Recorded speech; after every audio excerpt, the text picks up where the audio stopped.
Sebelum tonton videonya jangan lupa untuk tonton dahulu video sebelumnya. Dan ikuti selalu Boruto to Blue Vortex Fan Theory, semoga yang mengikuti selalu diberikan kelancaran hidup.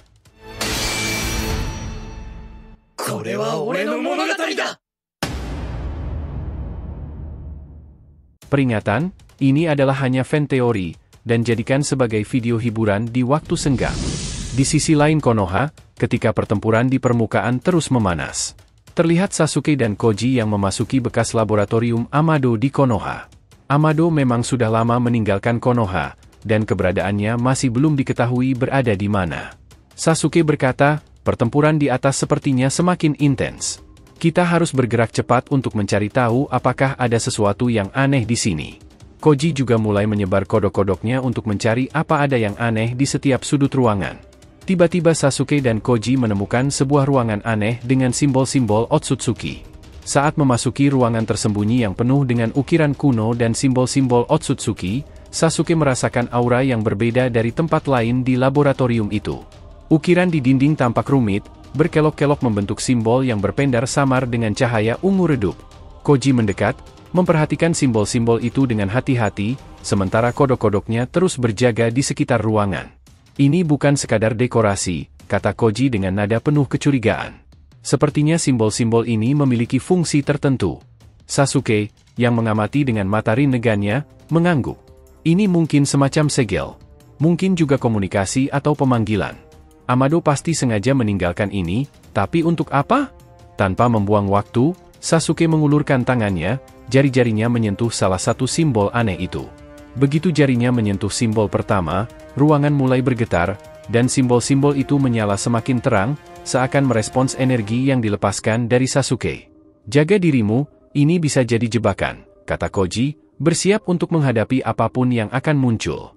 Namun, seketika itu pula, suara berat memenuhi ruangan, terdengar seperti gumaman kuno dalam bahasa Otsutsuki.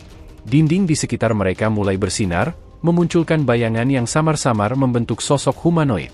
Sasuke mundur selangkah, memperhatikan dengan tajam saat bayangan itu berubah menjadi sosok Otsutsuki yang belum pernah ia lihat sebelumnya.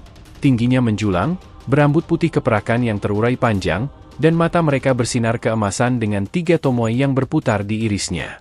Wajahnya tenang, namun ada aura dingin dan kejam yang terasa dari kehadirannya.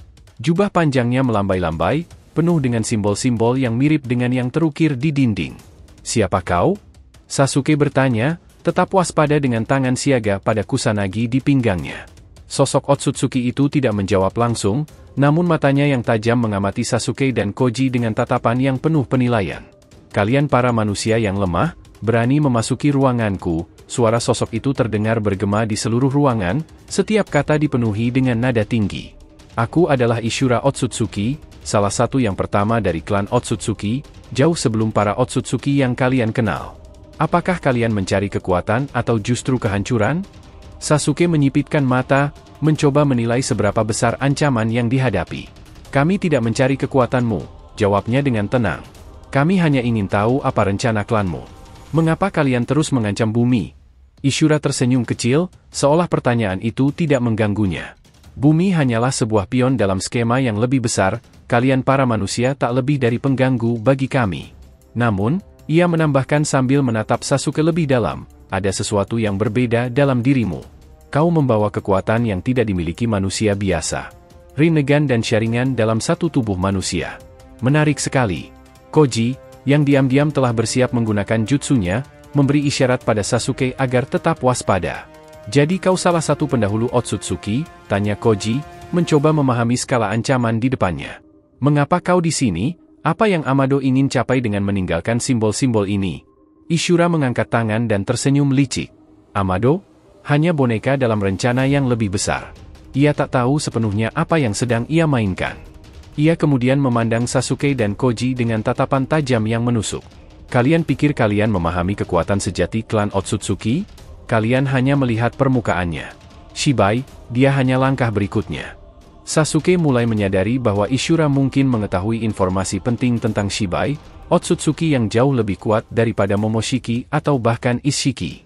Shibai, apa yang dia rencanakan? Tanya Sasuke, menahan rasa penasaran dan kegelisahan.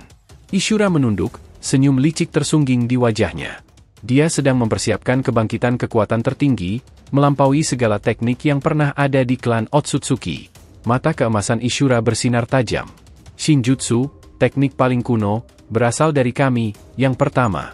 Dalam waktu dekat, seluruh eksistensi akan bergantung pada siapa yang menguasainya. Kata-kata itu membuat Sasuke dan Koji merasakan hawa dingin menyelubungi mereka. Pemahaman bahwa Shibai mungkin tengah mengejar teknik yang bisa mengubah jalannya dunia benar-benar menakutkan. Sasuke tahu bahwa pertempuran di permukaan hanyalah permulaan. Akan ada yang jauh lebih berbahaya. Di atas permukaan pertarungan intens klon Boruto dan Kawaki melawan Zanku Otsutsuki semakin memanas. Boruto dan Kawaki terus-menerus menggunakan berbagai cara untuk menandingi kekuatan Zanku yang semakin cepat. Boruto terus-menerus berpindah dengan sangat cepat untuk melawannya dari jarak dekat. Sedangkan Kawaki terus-menerus menembakkan ledakan energi karmanya. Zanku harus terus menghindari kedua serangan tersebut sembari melakukan serangan balasan.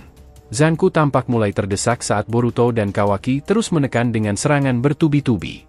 Klon Boruto bergerak dengan kecepatan tinggi, menyerang Zanku dari berbagai arah, membuatnya kewalahan untuk mengimbangi ritme serangan yang cepat dan tidak terduga.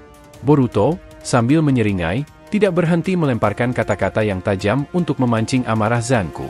"Apa ini sudah maksimalmu, Zanku?" ejek Boruto sambil menghindari serangan Zanku yang mengarah ke dadanya. "Jika ini batas kekuatanmu, maka klan Otsutsuki tidak sehebat yang mereka kira." Serangan kata-kata Boruto memicu amarah Zanku yang mulai kehilangan kendali. Di sisi lain, Kawaki tetap tenang, fokus pada setiap serangan yang ia lancarkan. Dengan energi karma yang terus berdenyut di sekujur tubuhnya, dia melepaskan ledakan demi ledakan Shinjutsu, yang tak hanya membuat Zanku semakin terpojok tetapi juga melemahkan energi pertahanannya. Zanku, yang sejak awal yakin akan kemenangan, kini terlihat goyah. Setiap kali dia mencoba menyerang Kawaki, Boruto tiba-tiba muncul dengan serangan cepat, membuat Zanku terpaksa beralih ke mode bertahan. Mereka berdua seperti memaksa Zanku untuk terus bertahan dan tak memberi kesempatan padanya untuk menyerang balik. "Jadi, inikah kekuatan yang membuatmu merasa cukup percaya diri untuk menghadapi Konoha?" Boruto terus mengejek sambil menghindari serangan Shinjutsu yang digunakan Zanku. "Aku bahkan belum menggunakan setengah kekuatanku, dan kau sudah hampir habis."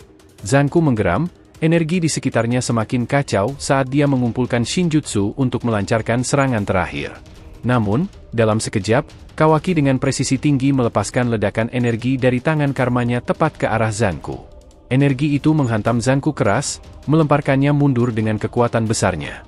Dalam keadaan terdesak, Zanku tampak semakin kelelahan, dan meski dia berusaha bangkit, tubuhnya mulai bergetar. Boruto tidak membiarkannya mendapatkan waktu untuk pulih. "Kau seharusnya tahu kapan waktunya menyerah," ucap Boruto, suaranya terdengar dingin dan menghina. "Karena bahkan klanmu yang angkuh sekalipun, tidak akan mampu menghentikan kita." Kawaki hanya mengangguk, lalu melancarkan serangan lain, membuat Zanku terus berada di ujung tanduk. Boruto dan Kawaki kini menggabungkan kekuatan mereka, serangan mereka semakin serempak dan tak terelakkan, memaksa Zanku yang semakin terdesak untuk merasakan amarah sekaligus ketakutan yang memuncak. Boruto melihat Zanku melindungi dirinya dengan armor khas Otsutsuki yang mulai menutupi seluruh tubuhnya, tampak semakin kebal terhadap serangan. Namun, alih-alih gentar, Boruto justru tertawa sinis.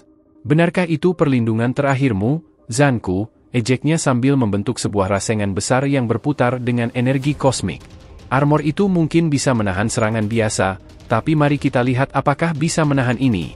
Boruto meluncur ke arah Zanku dengan rasengan besar di tangannya, kekuatan energi kosmiknya berkilauan saat ia semakin mendekat. Zanku, meskipun dilindungi oleh armornya, tampak waspada. Dia mengangkat tangan, menyiapkan Shinjutsu pertahanan tambahan untuk menahan serangan Boruto. Namun, dalam detik terakhir, Kawaki menyerang Zanku dari sisi lain dengan ledakan karma yang memaksa Zanku untuk membagi fokusnya. Di tengah-tengah kekacauan itu, Boruto melihat celah dan menyerang dengan kekuatan penuh. "Inilah rasengan kosmik," teriaknya, mendorong bola energi itu langsung ke tubuh Zanku. Armor Otsutsuki Zanku retak di bawah tekanan serangan gabungan Boruto dan Kawaki, dan Zanku terlempar ke belakang dengan kekuatan dahsyat.